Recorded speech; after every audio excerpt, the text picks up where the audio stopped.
안녕하십니까. 출발 성공 투자 박민영입니다. 안녕하세요. 김수정입니다. 간밤 뉴욕 증시는 CPI가 시장의 예상보다 높게 나오면서 어느 정도의 부담을 안고 하락으로 출발했습니다. 하지만 반발 매수세가 유입이 됐고 반도체 섹터가 껑충 뛰면서 나스닥 지수는 상승으로 거래를 마쳤는데요. 이렇게 반도체가 최근에 계속해서 강한 흐름을 나타내면서 오늘 이 부분들이 국내 시장에서 또 반도체 관련주에게는 어떤 영향을 미칠지가 기대가 됩니다. 네, 요즘 반도체만 또 다른 세상에 살고 있는 느낌입니다. 어제 국내에서도 반도체 쪽이 큰 이슈가 됐었고요. 미국에서도 그 연결고리가 계속 이어지고 있는 상황입니다. 그 중심에는 결국 AI가 들어가 있고요. 자, 반도체를 비롯해서 CPI에 대한 해석 그리고 시장에 대한 전략까지 저희 시간 통해서 챙겨가시길 바랍니다. 자, 일단 어제 장이 어땠는지부터 점검을 해보시죠. 어제 국내 증시, 코스피, 코스닥, CPI 하루 전날 이래도 되나? 라는 생각이 들 만큼 꽤 좋은 흐름을 나타냈습니다. 코스피 0.5%, 코스닥은 0.9% 상승을 기록했죠. CPI를 앞둔 경계감이라고 쓰고 기대감이라고 받아들이는 느낌이었습니다. 그리고 반도체 쪽이 강했던 어제였죠. 인플레 둔화 베팅이 조금 강화되면서 올라갔고요. 반도체 쪽은 어제 시장 전에 저희 브리핑 시간 통해서 두 가지 키포인트를 잡아드렸습니다. AI의 핵심으로 이 수요가 같이 늘어나는 D램의 수요 증가, 그것이 반도체를 끌 수 있을 것이다 라는 것이었고 K칩스법에 대한 기대감이 있다라는 거였죠. 하지만 K칩스법 기대감은 어제 꺾였다라는 소식이 들려왔습니다. 일단 국회를 통과하지 못했다라는 소식이 들리면서 오늘 장에서는 그 부분의 기대는 좀 내려놓고 가야 될 것 같아요. 어제 HBM 반도체에 대해서 좀 자세하게 풀었던 바가 있습니다. 결국에는 엔비디아를 비롯해서 이 GPU와 고성능 D램 등이 만나야지만 AI의 딥러닝이 가능한 상황이기 때문에 이쪽 수요가 늘 수밖에 없다 말씀을 드렸었고요. 관련 종목들, SK 하이닉스도 3% 뛰었고 TSE 등의 종목도 강한 시세를 보여주기도 했습니다. 어제 좀 좋았던 쪽의 종목들은 LG전자를 비롯한 전장 쪽 잠시 후에 브리핑 준비되어 있고요. 실적 괜찮게 내놓은 이마트부터 건설 기계 섹터까지 어제 전반에 브리핑에 좀 그 이슈들이 담겨 있었기 때문에 다행이었습니다. 내려간 쪽은 면세점과 화장품 그리고 금융지주 일부 AI 종목들입니다. 플리토 등의 종목들이 좀 크게 떨어졌더라고요. 중국 리오프닝에 대한 기대를 계속 안고는 있는데 생각보다 그 기대치만큼 주가 반영을 못 해주고 있는 요즘입니다. 면세점 화장품의 하락이 눈에 띄었고요. 게임주 일부가 강했어요. 이 컴투스의 VR 게임이 중국에서 인기를 끌고 있다라는 소식이 들리면서 다른 게임주까지 분위기가 꽤 좋아졌습니다. 컴투스 11%, 네오위즈도 6% 뛰었고요. 일본 정부는 일본은행 총재로 우에다를 정식 지명했다라는 소식이 들려오기도 했습니다. 자, 어제장 내용이었죠. CPI 가볼까요? 항상 CPI 발표되기 바로 전날에 JP모건이 사전 시나리오를 내놓죠. 이번에 사전 시나리오 중에 가장 높은 확률을 기록했던 건 6%에서 6.3% 사이일 경우에 S&P 500 지수가 이렇게 뛸 것입니다. 라고 65%의 확률을 썼습니다.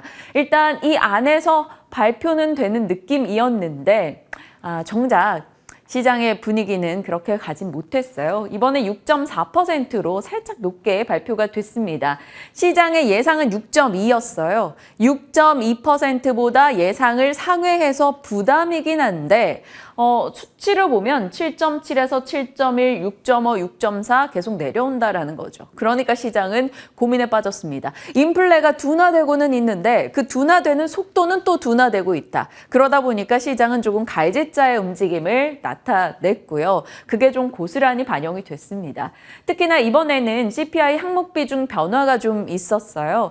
식품과 상품, 주거비 비중은 올라갔고 중고차와 에너지 비중은 떨어졌습니다.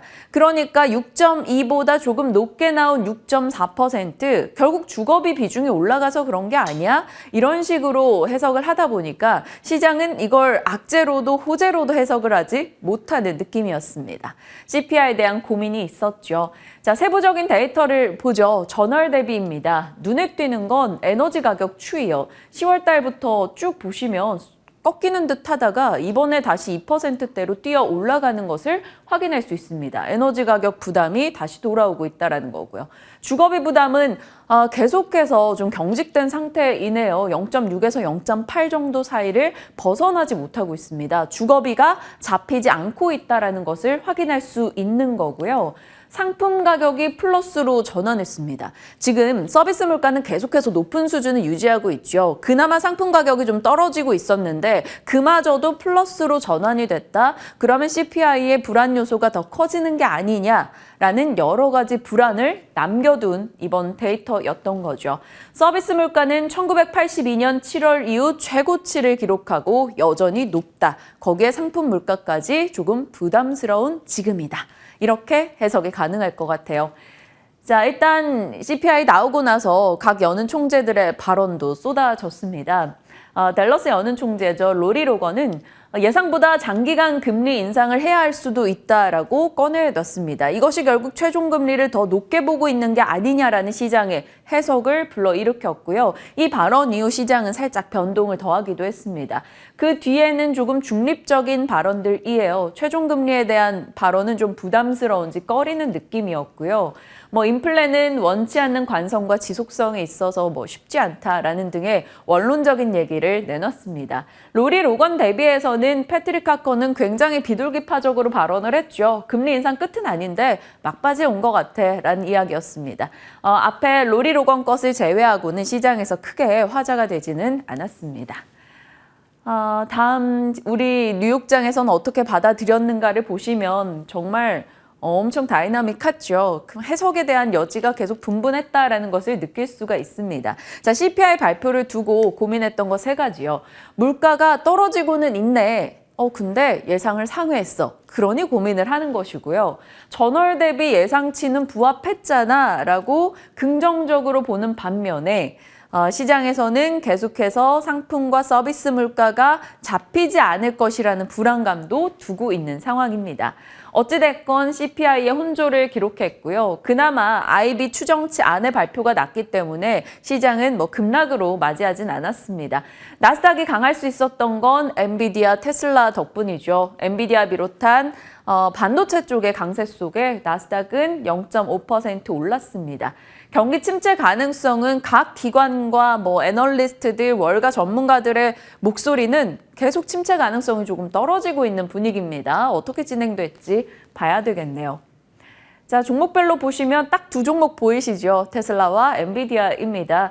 테슬라는 조지 소로스가 주식을 대거 매입했다라는 소식이 들려오면서 오늘 폭등했고요. 테슬라 비롯해서 리비안, 루시드 혹은 리튬 관련주까지 일부 강했습니다. 그 밖에 다른 자동차 업체라던가 혹은 다른 중국 전기차들은 큰 힘을 내지 못했고요. 뱅크 오브 아메리카에서 엔비디아는 AI 군비 경쟁의 최대 수혜가 될 것이다 라고 이야기 꺼내놓으면서 강세 움직임 기록했습니다. 시세적인 측면으로 살짝 볼까요? AI 효과로 인해서 필라델피아 반도체 지수 2% 뛰었고요. 엔비디아 5% 상승, AMD, 마이크론, 온세미컨덕터 모두 다 상승이었습니다. 자, 그리고 테슬라 효과로 인해서 테슬라는 7% 이상의 급등 나왔고요. 또 눈에 띄는 게 올라간 종목들 내에서 약간 교집합이 보여서 취합을 해봤습니다. 여행과 호텔, 크루즈 종목들이 시장 대비 강했다라는 점을 느낄 수 있는데 이 말은 즉슨 결국 서비스 물가 쪽이 쉽게 잡히지 않겠다. 그리고 일부 상품 물가도 여전히 잡기 어렵겠다라는 생각도 들었습니다. 자, 밤에 뉴욕장이었고요. 엔비디아를 비롯해서 반도체 쪽이 최근에 계속 강하죠. 어제부터 전해드린 얘기입니다. 챗봇이 인기를 끌면 끌수록 결국에는 GPU는 쇼티지 될 것이고 그로 인해서 고성능 D램도 쇼티지가 날 것이다 라고 말씀을 드렸었죠. 이 GPU와 D램은 서로 상호작용으로 연산을 합니다. 빠르면 빠를수록 고성능이라는 게 되겠고요. 지금 우리 크게 얘기 나누고 있는 챗 GPT도 이 AI 학습을 위해서는 엔비디아와 SK 하이닉스의 제품이 만나야지만 이루어진다라는 거죠. 그 맥락을 어제 전해드렸고 HBM 반도체에 대한 이야기를 꺼냈습니다. 어제 그 맥락 속에서 SK 하이닉스도 같이 올라갔는데요. 엔비디아 밤사이 또 추가된 소식이 있더라고요. 엔비디아가 TSMC에 긴급 주문을 넣었다. 하루가 급하다. 10,000개 정도 만들어줘 라는 거였습니다. 한마디로 챗봇 관련한 반도체 모멘텀은 계속될 수 있다라는 게 되겠고요. 이게 비단 엔비디아나 SK 하이닉스뿐만이 아니라 조금 적은 사이즈의 종목들, 대표적인 테마 대장주들도 기회는 계속 있지 않을까라는 시각을 나오고 있습니다. 오픈엣지 테크놀로지, 젠백스, MK전자, 어제 상한가 간 종목도 있네요. 이런 종목들에 대해서는 부담스럽긴 해도 관심을 내려놓기는 어려워 보입니다.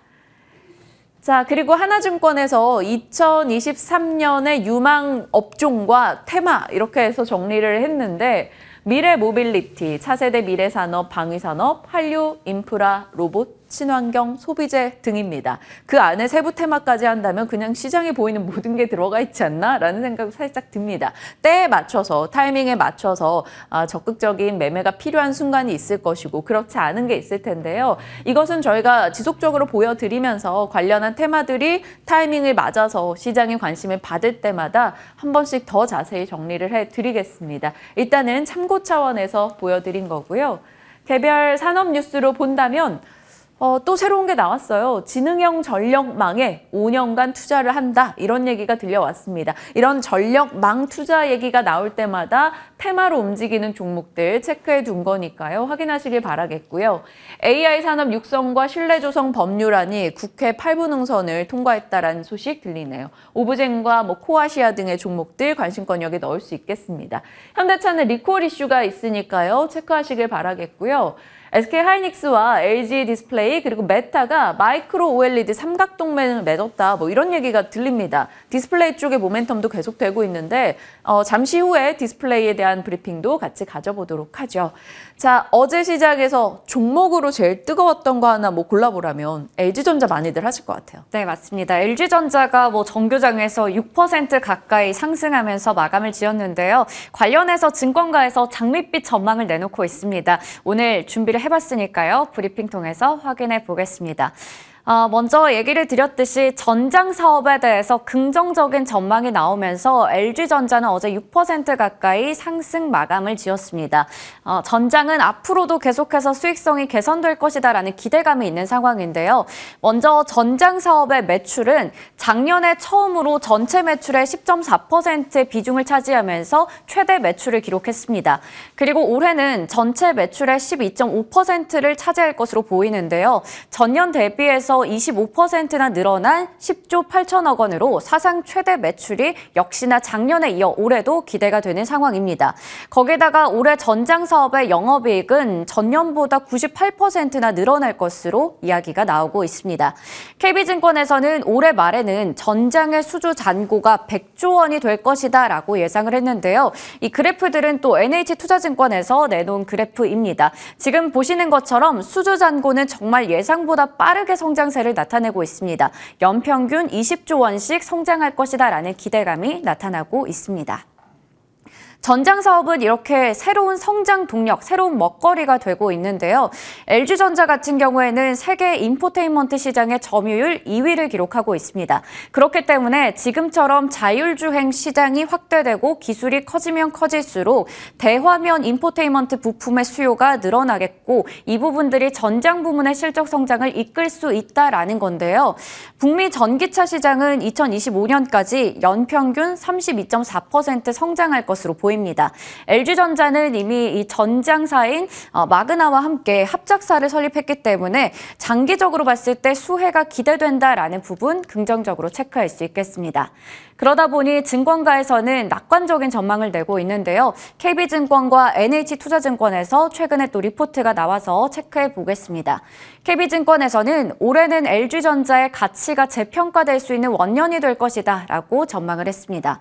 NH투자증권에서는 최근에 이미 주가가 저점에서 빠르게 벗어나고 있지만 여전히 저평가 국면이다. 지금은 매력적인 상황이다 라고 얘기를 했고요. 투자 의견은 매수, 목표 주가는 15만 원으로 커버리지를 게시했습니다. 어제 LG전자는 11만 3,300원에서 종가를 형성했습니다. 이렇게 전장 쪽에 기대감이 많이 몰리고 있고 앞으로 자율주행 시장이 더 커질 거라고 하는데요. 어제는 말 그대로 자율주행 관련주의 날이었습니다. 현대모비스에서 전동화와 자율주행 등에 3년간 10조 원을 투자하겠다라는 소식도 나오면서 현대모비스가 3% 가까이 올랐었고요. 이외에도 캠트로닉스나 세코닉스, 모트렉스까지 다 같이 상승부를 켜는 하루였습니다. 자율주행 관련해서는 또 이런 뉴스도 전해졌는데요. 아마존이 2020년 9월쯤에 인수했던 자율주행 스타트업 죽스가 지난 11일에 캘리포니아 공공도로에서 승객을 태우고 자율주행 택시에 시범 운행을 했다라고 합니다. 그렇기 때문에 앞서 구글이라던가 GM이 먼저 뛰어들었던 무인 택시 쪽에서의 경쟁이 더 치열해질 것이다라는 얘기가 나오고 있는데요. 관련해서 작년에 아마존의 차량용 AI 비서인 알렉사 오토를 탑재한 인포테인먼트를 최초로 개발했던 남성이 어제 8% 가까운 강세를 나타내기도 했습니다.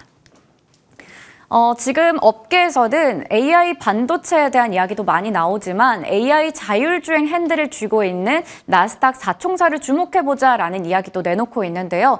모비라이는 인텔의 자회사죠. 이미 자사 제품이 작년 9월까지 총 1억 대가 넘는 차량에 탑재가 되어 있습니다. 그런데 이 부분들을 2030년까지 2억 7천만 대 이상으로 늘리겠다라고 목표를 내놓은 상황이고요. 골드만삭스에서는 모비라이가 자율주행 분야의 선도적인 기술 구현자다라고 얘기했습니다. 올해 들어서 주가는 벌써 40%가 넘게 오른 상황이고요. 퀄컴 같은 경우에도 단일 칩을 최근에 출시하기도 했고 오토모티브 사업 부문이 작년 실적이 전년 대비해서 40%나 늘어난 상황입니다. 올해 들어서는 23%가 넘는 상승률을 나타냈고요. 엔비디아는 AI 반도체 관련해서도 지금 최선호주로 거론이 되고 있지만 AI 자율주행 쪽에서도 역시나 역량을 발휘하고 있는 상황, 올해 들어서 60%가 넘게 올랐습니다. 마지막으로 암바렐라 같은 경우에도 이제 올해부터 성장성이 가시화될 것이다라는 전망이 나오고 있는데요. 올해 들어서 주가는 20% 올랐고요. 관련한 종목들까지 한번 체크해 보시면 좋을 것 같습니다. 잠시 후에 자율주행에 대해서 전략 세워보도록 하겠습니다. 이번에는 가나 안 가나입니다. 매일같이 반전에 반전을 거듭하고 있는 SM 인수와 관련된 이야기인데요. 어제 단독 기사가 나왔죠. 이 카카오 SM 엔터 인수전에서 CJ 우군을 확보할 수 있을까? 이러한 뉴스가 나오면서 이 대결 구도가 카카오 플러스 CJ 플러스 SM 엔터 이사진 그리고 하이브와 이수만 이렇게 구도가 형성될 것이다라는 얘기가 나오기도 했습니다. 일단 어제 시간외 거래에서 SM의 주가는 이미 하이브의 공개 매수가 였던 12만 원을 넘어서기도 했었는데요. 정확하게 12만 원에서 마감이 지었고요. 그리고 디어유나 CJ, CJ E&M 같은 경우에는 시간외에서 추가적인 강세를 나타냈고 하이브와 카카오는 소폭의 약세를 나타냈습니다. 하지만 뒤이어 전해진 소식에 따르면 CJ 측에서는 이거는 사실 무근이다라고 얘기를 했기 때문에 관련한 뉴스까지 좀 더 체크해 보면서 관련주들 접근을 해야 될 것 같습니다. 어렵네요. 관련 소식들이 네. 계속해서 업데이트가 되고 있기 때문에 굳이 이 모든 내용들을 좀 잘 따라가실 분들이 아니라면 이 이슈들로 좀 시세 내기는 어렵지 않을까 싶기도 합니다. 잠시 후 이 부분에 대한 전략도 챙겨가도록 할게요. 요즘 제가 디스플레이 얘기를 좀 자주 하고 있는데 네. 디스플레이 관련 종목들도 분위기가 꽤 괜찮습니다. 좀 살펴보시죠. 계속해서 전해드리고 있는 내용은 그거예요. 결국에는 침체되어 있는 디스플레이 업계에 OLED를 탑재하는 기기들이 꽤 많이 늘어나고 있다는 게 관전 포인트입니다. 2월 7일부터 지속적으로 업데이트하고 있는 거죠. 디스플레이도 낙폭 과대주인데 한번 좀 관심을 받지 않을까 해서 아이디어는 시작이 됐었고요. 아이패드 OLED를 삼성과 LG가 준비하고 있다라는 소식에서부터 이슈가 붙기 시작했습니다. 그 뒤로 삼성 디스플레이가 8.8세대 OLED 투자를 진행했고요. 디스플레이 섹터 내에서 120일 이동평균을 돌파하는 종목들이 꽤 많이 나오고 있었습니다. 대표적으로 LG 디스플레이 비롯해서 소재 쪽 종목들 될 것 같고요. 지금 디스플레이 쪽에서는 이런 기대를 하고 있습니다. 사실 세트 판매가 워낙 부진하죠. PC라던가 노트북이라던가 혹은 스마트폰이나 이런 쪽이 잘 팔리지 않고 있는 가운데 팔릴 수 있을 것이다라고 기대하는 것이 폴더블 태블릿 혹은 OLED 패널, XR 등이 되겠습니다. 그런데 이 폴더블 태블릿이나 XR 같은 경우도 판매 대수가 스마트폰처럼 많지 않다라는 거죠. 그래서 장비사들 모멘텀보다는 오히려 소재 쪽에 더 관심을 둬야 된다 이런 얘기가 나옵니다. 왜냐하면 대수는 많지 않겠지만 한 대당 들어가는 대당 면적이 태블릿이 스마트폰보다 훨씬 많기 때문인 거죠. 그래서 유기재료나 필름 기업을 주목하자라고 하나증권에서 이 코멘트가 있었고요. 덕산 네오룩스 이녹스 첨단 소재를 좀 더 무게실어 이야기해주기도 했습니다. 그 밖에 이슈로는 애플 아이패드 OLED 패널 스펙이 점점 구체화되고 있습니다. 그러니까 마냥 애플이 OLED 탑재한다라던 2년 전, 3년 전에도 나왔던 내용이 아니라 정말 이제 임박했다라는 것이죠. 이제 2024년에 탑재하는 것을 디스플레이 업체들은 목표로 삼고 있습니다. 그리고 이재용 회장이 삼성 디스플레이 선제적인 투자를 강조하면서 이쪽 디스플레이 쪽에서도 모멘텀을 잃지 않겠느냐라고 시장은 얘기합니다. OLED 주요 공정 밸류체인 정리해서 계속 보여드리곤 있는데 일단 지금으로서는 장비사들 모멘텀보다는 소재 쪽, 필름 쪽을 좀 봐야 된다라는 얘기가 나오니까요. 한번 체크해서 확인하시길 바랍니다. 자, 시세적으로는 어땠을까 들여다보죠. 어제도 꽤 괜찮았네요. 덕산 네오룩스도 좋았고요. LG 디스플레이도 2.4% 상승, 소재 쪽도 나쁘지 않았습니다. 올 한 해로 본다면 한 1월하고 2월 반 정도 지난 상황에서 LX 세미콘 좋은 흐름 나왔고요. LG 디스플레이도 18%로 비교적 괜찮은 흐름이네요. 자, 이 중에서 좀 관심 갖고 지켜볼 종목이 있을지, 그리고 CPI에 대한 해석과 LG전자를 비롯한 전장에 대한 전략까지 챙겨보겠습니다. 지금부터 함께 하시죠.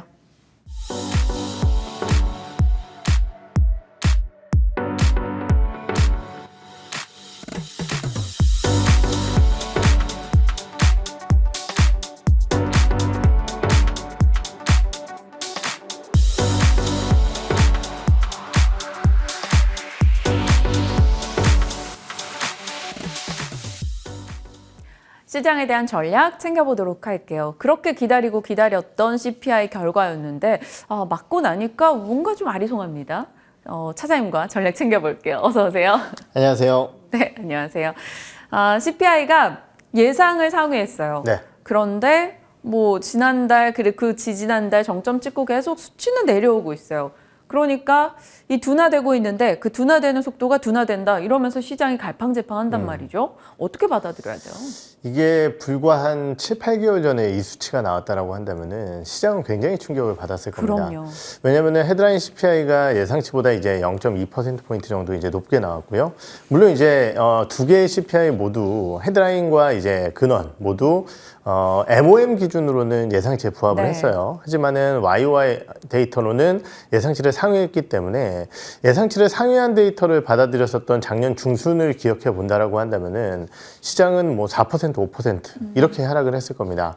근데 결국은 이제 우리가 눈여겨봐야 될 부분은 9라는 숫자를 보고 둔화가 되고 있다는 부분이겠고요. 그 속도라는 측면에서의 부담감은 있겠지만은 결국은 이제 MOM 기준으로 부합했다라는 점과 함께 사실은 최근 한 1주, 2주간의 CPI에 대한 해석을 좀 한번 살펴보게 되면은 다들 어마어마하게 걱정을 하고 있었습니다. 그러니까 예상치는 상회할 거다. 근데 MOM 기준으로도 꽤 많이 상회할 수 있다 이런 우려감들이 있었는데요. 그것이 아니다 보니까 결국은 불확실성 해소라는 측면 이러한 부분들과 함께 주가가 상대적으로 버틴 게 아닐까라는 판단을 하고 있고요. 사실 저뿐만이 아니라 많은 시장 참가자들 그리고 이제 이 CPI에 대한 해석을 하는 많은 사람들도 지금 좀 헷갈려하고 있는 것 같아요. 네. 아니 이 정도면은 주가가 이렇게 강하게 어려울 것 같은데 라고 좀 생각을 할 것 같은데 주가는 버텼다라는 거고 그 이면에는 제가 보기에는 결국은 이제 1차적인 수급적인 요인 작년도에 많이 빠졌었던 종목군들에 대한 집중적인 매수세와 함께 그러한 것들을 좀 대변할 수 있는 것들이 어제 좋았었던 미국 종목군들을 살펴보게 되면은 테슬라, 엔비디아 반도체 관련 섹터였거든요. 그렇기 때문에 결국 이러한 종목군들의 주가 상승은 대외적인 변수에 대한 리스크 요인은 약화된 가운데 오히려 수급적인 부분과 성장에 대한 기대 요인 이런 것들로 좀 움직이고 있는 시장 흐름이 아닐까라는 판단이 되고요. 그것을 이제 우리나라에 대비해 본다라고 한다면 결국은 AI나 아니면은 2차 전지 관련주들이 움직이는 것들 이유가 여기에 있지 않을까 이렇게 생각을 해봐야 될 것 같습니다. 시장에서 한동안 AI 막 폭등을 하는 순간에 나왔던 많이 얘기했던 멘트가 그거였잖아요. 꿈을 먹는 주식들이 네. 강하다라는 거였는데 확실히 시장의 매크로 지표 영향력이 꽤 많이 떨어지고 있고 그것보다는 오히려 테마들의 성장성에 좀 더 베팅을 하는 투자자들이 많아지고 있는 것 같습니다. 자, 그럼 다음 섹터 이슈는 어찌 보면 테마 성장에 베팅을 하는 뭐 대형주와 테마가 다 엮이는 이슈일 것 같아요. 이 전장 사업에 대한 기대감. 네. LG전자의 전장 사업 수주가 100조 임박할 거다. 뭐 이런 기대감에 LG전자 어제 흐름 좋았고 연간으로 올해도 봤을 때 꽤 괜찮았잖아요. 네. 그거 비롯해서 자율주행 반도체까지 같이 갔는데 어찌 전략 짜세요? 네, 사실 이제 자율주행이라는 게 우리가 기대했었던 것은 이제 수년 전부터 그런데 이제 기술력이 성장을 안 했다라고 볼 수는 없겠지만은 사실 이제 테슬라 필두로 한 테슬라 측의 이제 자율주행에 대한 전략 이 부분에 대한 물음표는 작년 하반기에 많이 나타났고요. 그러다 보니까 이제 테슬라 주가 하락의 하나의 또 동인이었던 부분이 있었습니다. 거기에 대해서 이제 다른 기업들의 뭐 아까 살펴봤지만 모비라이나 이런 기업들의 자율주행 그리고 이러한 부분들이 이제 우리가 흔히 얘기하는 승용차까지 전환되기에는 법적, 제도적 여러 가지 규제 요인들이 있겠지만은 물류센터라든지 아니면 상용차 부분에서의 기대감들 이러한 부분들은 여전하다라고 생각을 하고 있거든요. 하지만은 넘어야 될 산은 여전히 많고요. 우리가 이제 기대하는 완전 자율주행까지 가기에는 길이 좀 멀다라고 생각을 하고 있습니다. 다만 이제 그러한 이면에 사용되는 AI 혹은 반도체 쪽에 대한 기대 요인 그리고 이 부분은 전장까지 포함해서 나타나고 있는 상황이기 때문에 기대 요인은 유효하다고 판단을 하고 있고요. 저는 이제 그 중에서도 최근 LG전자의 주가 상승 흐름에 좀 포커스를 맞춰야 된다고 판단을 하고 있는데요. LG전자가 1분기 실적에 대한 기대감들이 좀 높아지고 있는 상황 속에서 최근 일부 증권사들의 리포트를 통해서 올해 연간 실적 추정치가 상향되는 대형 IT 기업 중 거의 유일한 대형 IT 기업이다라는 얘기를 하고 있거든요. 왜냐하면 반도체 업황이 너무 안 좋다 보니까 반도체를 위시한 대부분의 대형 IT 기업들 같은 경우는 실적 추정치가 아직까지 낮아지고 있는 구간입니다. 하지만은 LG전자 같은 경우는 이미 최악의 상황을 벗어났다라는 기대감들이 좀 나타나고 있고요. 물론 이제 절대적인 영업이익이야 작년 1분기에 특허 관련된 이슈가 있었기 때문에 그 이익을 만들어내기는 어렵겠지만은 그러한 일회성 이익을 제외하고서는 전장 쪽에 대한 성장과 함께 전반적으로 LG전자의 실적 눈높이가 높아지고 있다는 거죠. 여기서 나타나고 있는 전장이라는 것은 사실은 전기차 쪽에 포커스가 좀 더 맞춰져 있기 때문에 자율주행과는 조금 배제하는 모습이 나타나야 될 것 같고요. 물론 LG전자의 전장 수주에는 인포테인먼트 수주도 충분히 있습니다. 하지만은 지금 나타나고 있는 수주의 전체적인 부분은 LG 마그나를 포함한 결국 이제 구동계 쪽의 성장이기 때문에 올해 기대되고 있는 전기차 시장의 성장 이러한 부분들과 함께 LG전자의 전장 쪽의 실적 흐름은 좋아질 것으로 예상을 하고 있고 그렇다라고 한다면은 LG전자의 기존 밸류에이션보다 조금 더 상향된 밸류에이션을 받아야 되지 않을까 이러한 판단이 최근에 기관 매수세를 좀 자극시키는 요인이 아닐까 이렇게 봐야 될 것 같습니다. 그래도 단기간에 꽤 올랐어요. 그러면 상승 여력이 어느 정도 남아있다 보세요? 지금 그 말씀이 딱 맞는데요. 사실 많이 올라왔어요. 그렇기 때문에 현재 시점에서는 상승 진입을 신규 진입을 위한 구간은 조금 부담이 된다라고 판단을 하고 있습니다. 다만 이제 워낙 수급이 좋은 상황이기 때문에 보유하고 계신 분들은 조금 더 끌고 가는 전략 정도로 말씀을 드리겠습니다. 2년 전인가 LG랑 마그나랑 손잡았을 때 뭐 애플카 얘기 타고 막 그땐 참 난리였는데요. 일단 그 이슈도 좀 싸그라졌고 낙폭 과대 측면에서 갖고 있는 사업부가 좀 주목받은 정도. 기대치는 아직은 뭐 지나치게 높게 책정을 할 필요는 없을 것 같습니다. 많이 오른 만큼요. 자, 다음은 같은 쪽 LG가 붙은 LG 디스플레이를 필두로 해서 디스플레이 업계에 대해서 얘기를 좀 나눠보고자 해요. 요즘 디스플레이도 낙폭 과대주로서 꽤나 반등을 주고 있긴 한데 사실 많이 빠진 거 생각하면 이건 반등도 아니거든요. 그러면 더 베팅해볼 수 있는지 한다면 장비 소재 어디로 두시는지. 사실 이제 그 상승의 흐름 그리고 이제 폭을 기대해 보려면은 정말 이제 성장하는 사업이냐라는 부분인데 사실 반도체와는 좀 구분해서 봐야 될 것 같고요. 지금 나타나고 있는 디스플레이는 최악의 상황을 지나가고 있다라는 기대 요인 정도. 그렇다고 한다면 미래의 성장성에 대해서 놓고 봤을 때 사실 그 흐름 자체는 좀 제한적이다라고 판단을 하고 있습니다.